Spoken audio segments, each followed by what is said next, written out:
Hora de Saúde. Oferecimento Neurogênesis. Com base no alicerce ciência, pesquisa e assistência, tem a solução neurológica para você. Hospital Adventista de Belém. Acredita na vida.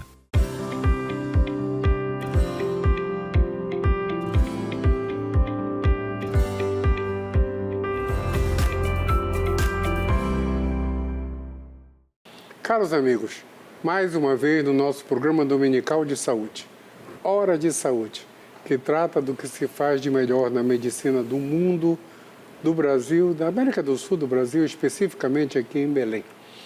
E esse nosso programa é transmitido para todo o estado do Pará pela TV RBA, canal 13 aqui em Belém, antigo. E neste exato instante, que me deixa tremendamente orgulhoso, para o mundo inteiro, pelo link rbatv.dol.com.br ao vivo, ou simplesmente DOL, de Diário Online, DOL, dol.com.br ao vivo. Nós temos espectadores do Canadá até a Patagônia, toda a América, temos espectadores em toda a Europa Ocidental, na África, na Noruega, na Suécia, onde está havendo a guerra louca lá no Oriente Médio, lá no Líbano. Meu Deus, o Líbano está sendo bombardeado hoje. Absurdo, absurdo. E ninguém se indigna, né? Eu fico mal é que ninguém fica indignado com o outro dizendo que vai acabar com uma geração da história e ninguém fica indignado. E o lugar mais distante, no Azerbaijão também, e lá na Austrália, em Perth. Desculpa o comentário aqui, não dá para não falar nada quando a gente fica assistindo na televisão uma guerra sem lógica. Eu não sei nem se dá para chamar de guerra, quando um tem um exército e o outro não tem. Não sei se dá para chamar de guerra. Meu convidado de hoje, o nosso programa tem um apoio da Neurogênesis, que trata as doenças neurológicas, e do Hospital Adventista de Belém, que é uma das nossas referências históricas em Belém. E o convidado de hoje, meu amigo doutor Francinaldo Gomes. O Francinaldo é neurocirurgião, é especialista em epilepsia, ele é o CEO da FG Clínica, FG Francinaldo Gomes, lógico, de neuromodulação, epilepsia e cannabis medicinal. O Francinaldo também mexe com economia, com dinheiro, mas a gente não vai falar disso hoje, porque o assunto é muito grande. Ele vai falar para a gente agora sobre epilepsia, até porque tem o dia da conscientização da epilepsia. E ele é uma das nossas referências hoje, como o mundo é globalizado, do mundo. Tá? Francinaldo, primeiro, obrigado de novo. Tá? Eu é que agradeço, obrigado professor. de novo, obrigado de novo. Tá?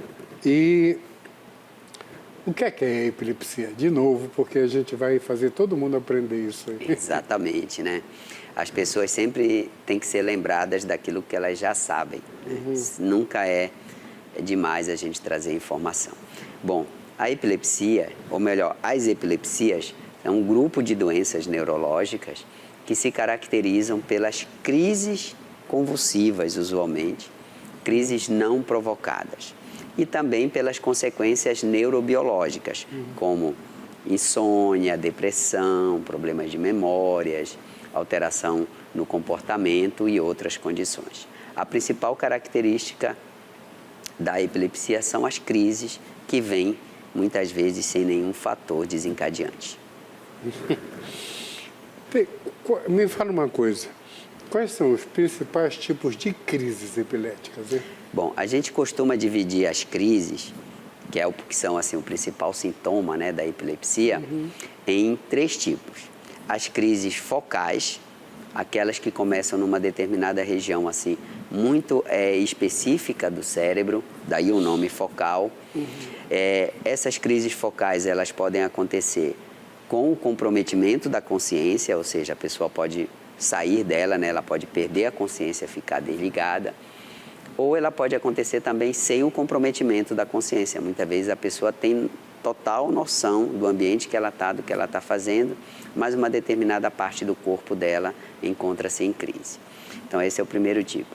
E tem também as crises generalizadas, aquelas em que a pessoa perde a consciência de imediato, muitas vezes cai no chão, se bate, se morde, saliva muito, fica suando, muitas vezes faz xixi na roupa, né? E tem aquela crise que costuma chamar mais atenção, né? Que são as crises generalizadas. E o terceiro tipo são aquelas crises que podem começar focais e depois, com o tempo, elas progredirem para a forma generalizada, que a gente chama de crise focal com generalização secundária.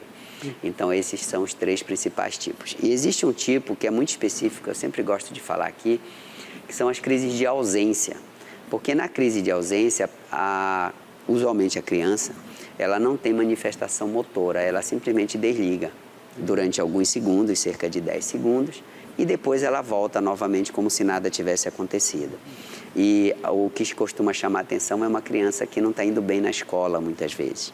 Sim. Claro, existem muitas razões para uma criança não ir bem na escola, mas uma delas que tem que ser investigada são as crises de ausência, porque ela fica assistindo, né, a aula, só que durante o tempo da aula ela fica ligando e desligando, então ela não consegue acompanhar totalmente o raciocínio e totalmente o conteúdo que está sendo administrado. Então é sempre bom ficar de olho nessa forma bem específica de crise, que são as chamadas crises de ausência. Francinaldo, na epilepsia, teoricamente não existe nenhum distúrbio anatômico do cérebro, um distúrbio de ritmo, não é isso? Exatamente, mas pode existir, viu, professor? Pode existir. Distúrbio anatômico, como, por exemplo, uma cicatriz, que a gente chama de esclerose, Tá. né? Esclerose mesial temporal. Inclusive, a esclerose é a principal causa no mundo de epilepsia focal. Né? Então, ela surge usualmente nos primeiros anos de vida, mas se manifesta na idade adulta. Um tumor, por exemplo, pode ser uma fonte, né, de descarga epilética. Uma infecção, como o verme do porco, né, o cisticerco também pode ser um foco. Verme do porco, Né? lembrou. A neurocisticercose, né, que o pessoal conhece como verme do porco, também pode ser. E várias outras, por exemplo, um trauma na cabeça que provoque uma lesão, uma sequela de uma meningite. Tudo isso pode levar eles podem causar uma alteração anatômica, que aí sim vai levar a um distúrbio de ritmo no cérebro. Uma pergunta que um dia desses me perguntaram, eu fiquei em dúvida. A enxaqueca é uma variação de epilepsia ou não? Nada a ver. Não, né? A gente não entende hoje a enxaqueca como uma variação da epilepsia, mas acredita-se, inclusive, hoje como é que a gente fala, a teoria que melhor explica, que é a depressão alastrante, inclusive de um brasileiro, né, que elaborou essa teoria, que esse pode ser também um substrato da manifestação da epilepsia, mas são doenças assim totalmente diferentes. Certo. Tem cura? Então, existem vários tipos de epilepsia. Algumas sim são passíveis de cura, outras não, são passíveis de controle. Tá? Em geral, as epilepsias, existem aquelas epilepsias que elas se curam sozinhas.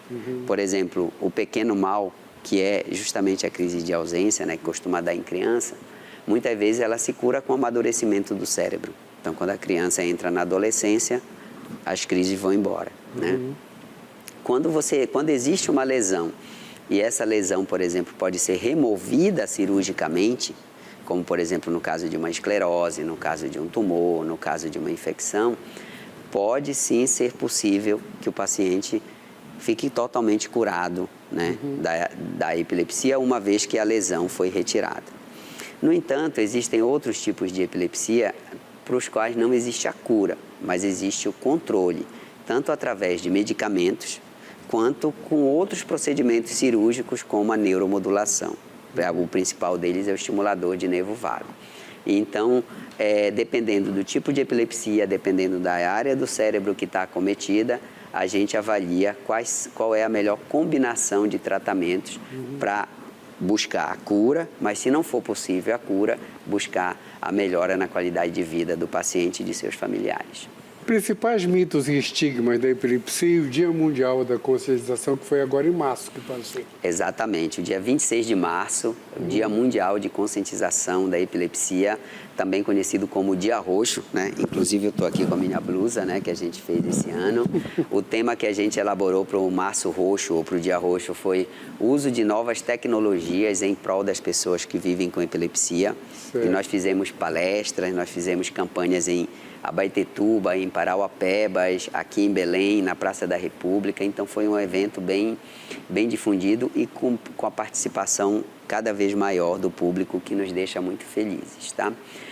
Com relação aos mitos, o principal objetivo do Março Roxo é trazer essa conscientização, é trazer a informação e quebrar os mitos. Então, primeiro mito, a pessoa que está numa crise de epilepsia, ela está em possessão demoníaca.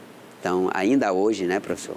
Mais de 2.000 anos que já se sabe que isso não é assim, mas ainda há pessoas que acreditam que a pessoa está possuída. Então, isso é um mito e, na verdade, a pessoa está tendo um problema, como a gente fala, um curto-circuito, um distúrbio de ritmo no cérebro dela, que está provocando a crise. Segundo mito, epilepsia é contagiosa.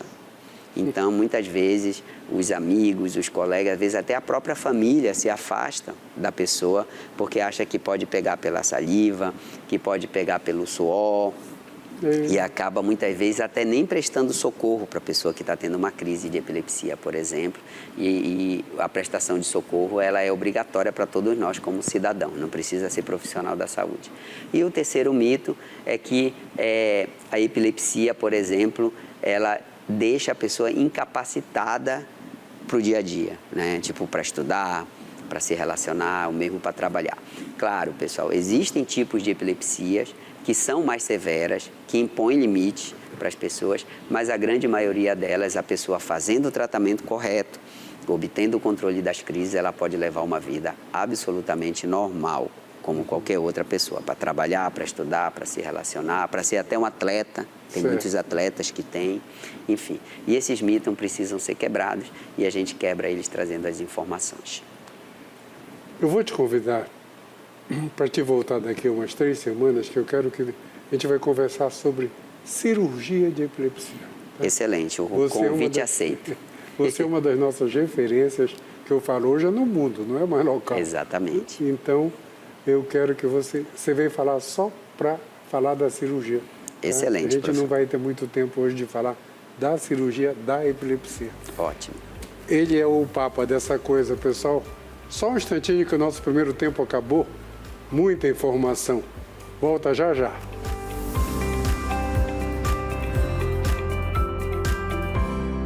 Hora de Saúde. Oferecimento Neurogênesis. Com base no alicerce ciência, pesquisa e assistência, tem a solução neurológica para você. Hospital Adventista de Belém. Acredita na vida.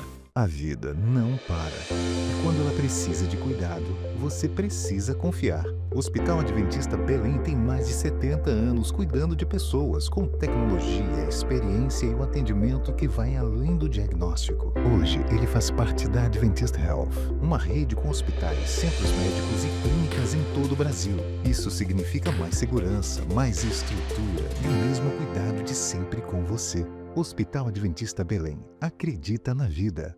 A Neurogênesis atua no mercado de saúde com produtos e serviços que se moldam às diversas tendências da transformação digital. Tem como foco estratégias de atuação na Neurosaúde 4.0. O objetivo é revolucionar o atendimento médico e multiprofissional no contexto da neurociência, com entrega personalizada do diagnóstico à reabilitação neurológica. Neurogênesis, educação, pesquisa e assistência. Fones 984-510900, 3085-1600. Rua Municipalidade 985, 19º andar. Hora de Saúde. Oferecimento Neurogênesis. Com base no alicerce ciência, pesquisa e assistência, tem a solução neurológica para você. Hospital Adventista de Belém. Acredita na vida.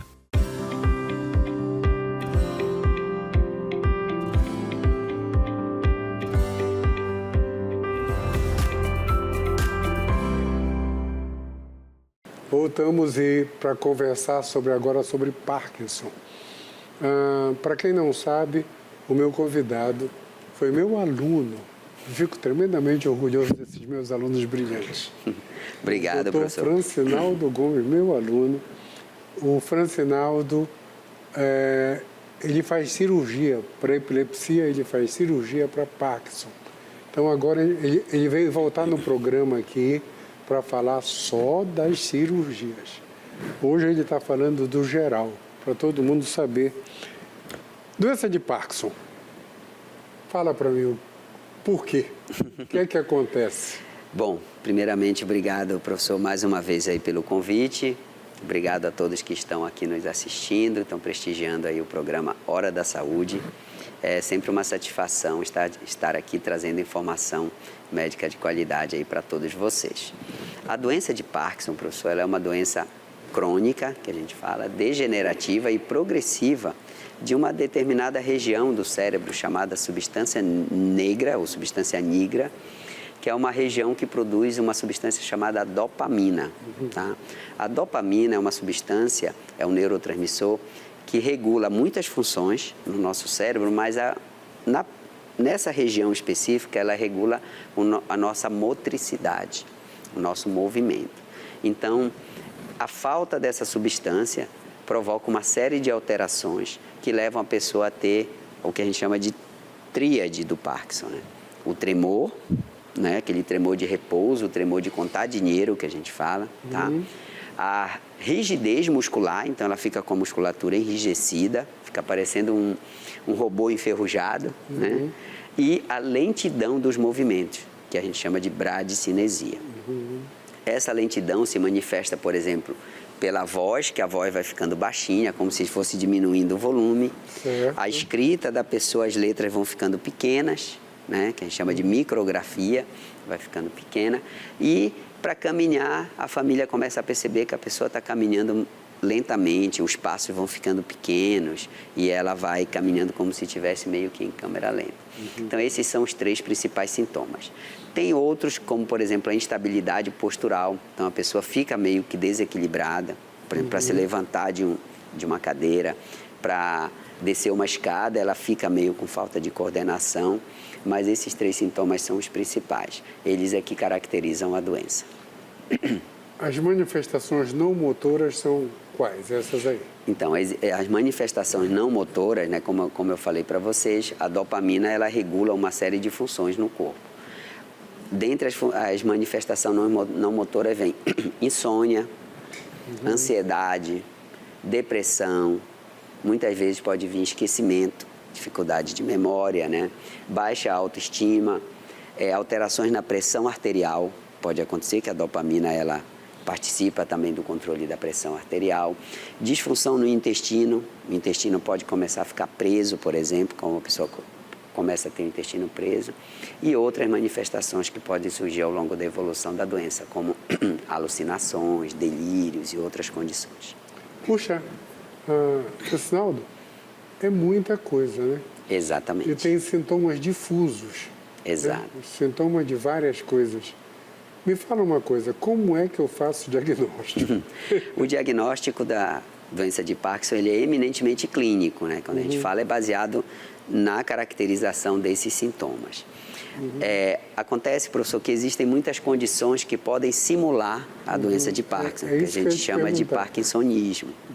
Então, a gente precisa de exames complementares, como, por exemplo, uma ressonância magnética do crânio, certo, um ultrassom Doppler do crânio também, mas na tentativa de descartar doenças outras que podem se manifestar. E também a história do paciente é muito importante, porque existem situações como, por exemplo, quem trabalha em garimpo, né, trabalha com agrotóxico, são mercúrio, são intoxicações, né, que a gente fala, que podem levar a pessoa a desenvolver o parkinsonismo. Uso de drogas ilícitas, né, também, AVCs, traumatismo crânioencefálico de repetição, são situações que podem levar a desenvolver. Então, os exames, eles são para excluir as outras doenças, porque a doença de Parkinson mesmo, ela não tem outras alterações no cérebro, a não ser alteração lá na substância negra somente. Então, nem todo tremor é Parkinson, é isso? Nem todo tremor é Parkinson. Aliás, a causa mais comum de tremor não é o Parkinson, é o tremor essencial, que é aquele que dá na pessoa mais ansiosa, né? Aquele tremor mais fino. E a principal diferença entre eles é que o tremor do Parkinson é um tremor de repouso. Quando a pessoa começa a movimentar o membro, o tremor some. E o tremor do tremor essencial é um tremor de ação. Quando a pessoa está parada, o tremor fica quase imperceptível, mas se ela for mexer o braço para fazer alguma coisa, para escrever, para escovar os dentes, aí o tremor vem. Então, não é difícil fazer a diferença das duas doenças. Certo. O Parkinson é em repouso. É repouso. É o tremor de contar dinheiro, ó, aquele tremor assim, ó, que a gente fala. E quando a pessoa vai mexer a mão, o tremor desaparece. Super importante esse comentário. Eu ia perguntar agora, como faz o diagnóstico, tu já falaste. Já falamos. A lesão na substância negra, aparece em algum exame ou não? Então, exatamente. Nós temos hoje 3 exames que conseguem, digamos assim, caracterizar essa lesão. Um é a ressonância magnética com pesquisa do nigrossoma. Então, é feito um protocolo específico para encontrar essa alteração na substância negra. O outro é o Doppler transcraniano com estudo do mesencéfalo. Então, dá para ver, tem até um sinal de ecogenicidade que caracteriza a perda, né, de neurônios da substância negra. E o terceiro é a cintilografia com TRODAT. É um exame, tipo cintilografia do miocárdio, que se faz para...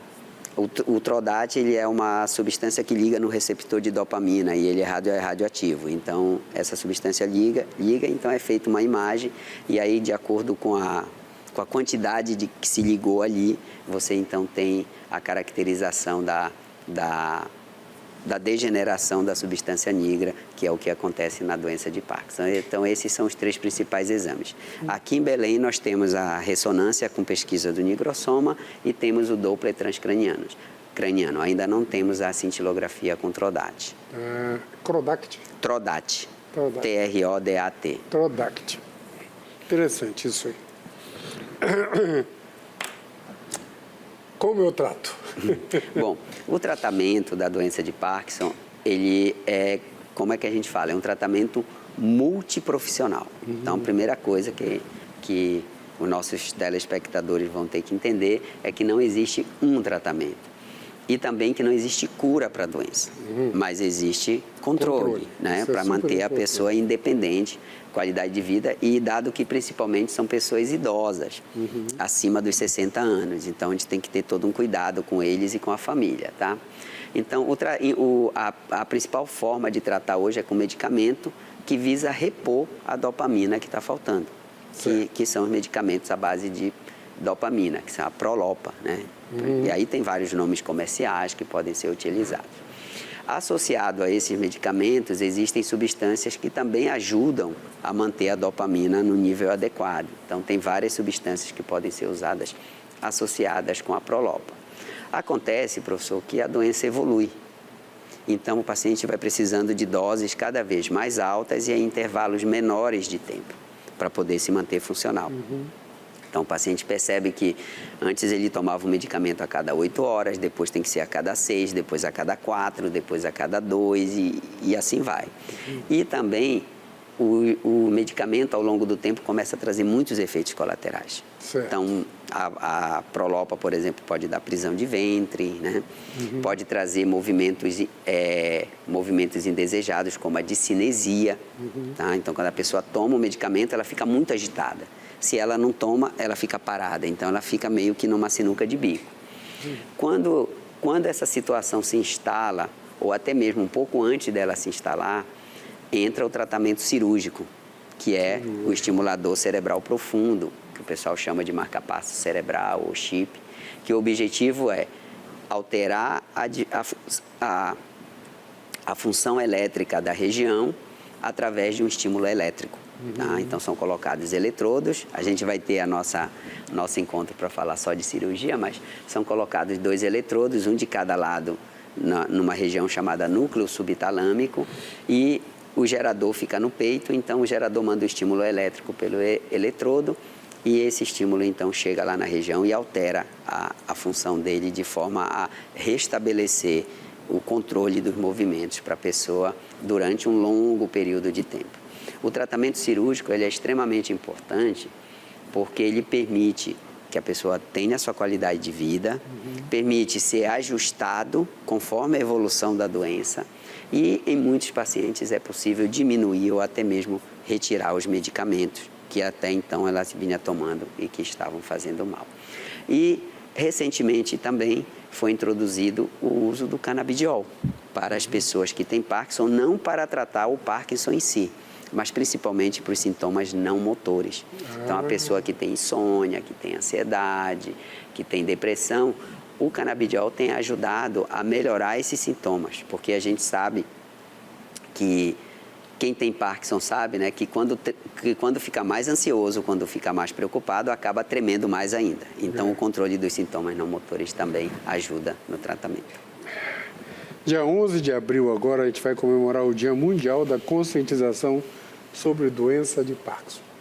Comenta. Então, o dia 11 de abril é um dia para a gente comemorar, né? É o Dia Mundial de Conscientização sobre a Doença de Parkinson. Eu estou aqui com a minha camisa, né? O símbolo é uma tulipa vermelha, aqui, tá? Que é a cor do Parkinson. E o objetivo principal desse dia é, novamente, conscientizar principalmente os familiares e cuidadores sobre a doença de Parkinson. Por quê? Porque são os familiares que vão cuidar da pessoa que tem Parkinson e são pessoas idosas, usualmente acima de 60 anos. Embora o Parkinson possa atingir pessoas mais jovens, mas o comum mesmo são pessoas acima de 60. E existe todo um conhecimento que a família precisa adquirir, porque essa pessoa tem risco de sofrer acidente doméstico, né? Ela fica lentificada, então muitas vezes a família não tem paciência, quer que a pessoa faça as coisas rápido. É uma pessoa que vai precisar de muita ajuda para fazer a higiene pessoal, para se alimentar, para se vestir. Então tem que ter toda uma organização familiar para que essa pessoa possa ter o máximo de qualidade de vida. E também é uma pessoa que vai precisar fazer fisioterapia para manter esse movimento. Muitas vezes vai ter que fazer a fonoaudiologia por conta da voz. Então, o objetivo do 11 de abril é exatamente trazer essa conscientização para as famílias, para que elas cuidem melhor da pessoa que tem Parkinson. Isso é super importante mesmo. Francinaldo, eu tenho um projeto chamado Coração de Belém, que eu vou nos bairros ensinar as pessoas a não terem infarto e derrame. A gente podia incluir alguém da tua equipe no grupo. Eu acho que seria muito válido a gente trabalhar a questão de como socorrer uma pessoa com epilepsia, por exemplo. É isso. Acho que puxa, é seria super importante. Vamos amadurecer isso. Com certeza. De Conte verdade, com a gente. Isso é mega importante. Obrigado. Francinaldo, o nosso tempo acabou de verdade, então dedica o programa. E o Francinaldo, na terceira semana de maio, ele já está convidado, tá?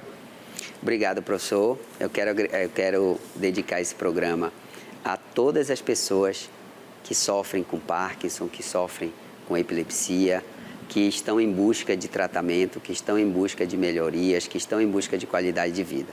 Quero dizer para vocês que hoje, aqui em Belém, nós já fazemos as cirurgias para Parkinson, as cirurgias para epilepsia, tratamento com cannabis e outros tratamentos de ponta que a gente já tem aqui disponível, aqui na nossa cidade, aqui no nosso estado. Então, você que quer buscar mais conhecimento, acompanhe a gente nas redes sociais, no Instagram, FG Clínica _neuromodulação, sem cedilha e sem acento, porque lá você vai ser acolhido e vai ter muitas informações. E quero dizer também que a medicina está sempre avançando, que novos tratamentos estão sendo estudados e que a gente espera que num futuro não tão distante a gente possa vir aqui para falar de cura, né, tanto de epilepsia quanto de Parkinson. E dizer que vocês não estão sozinhos. Continuem com a gente e obrigado pela atenção de vocês. Só repete o site para te achar? O Instagram. @FG Clínica _ neuromodulação, sem o cedilha e sem o acento. É isso. Turma, o nosso tempo acabou de verdade. Então, O Francinaldo volta, que ele vem falar só sobre as cirurgias de Parkinson e de epilepsia. Tá? Na 3ª semana de maio, nós já programamos, tá? Por enquanto, uma semana iluminada para todos e até semana que vem. Tchau. Hora de Saúde. Oferecimento Neurogênesis. Com base no alicerce ciência, pesquisa e assistência, tem a solução neurológica para você. Hospital Adventista de Belém. Acredita na vida.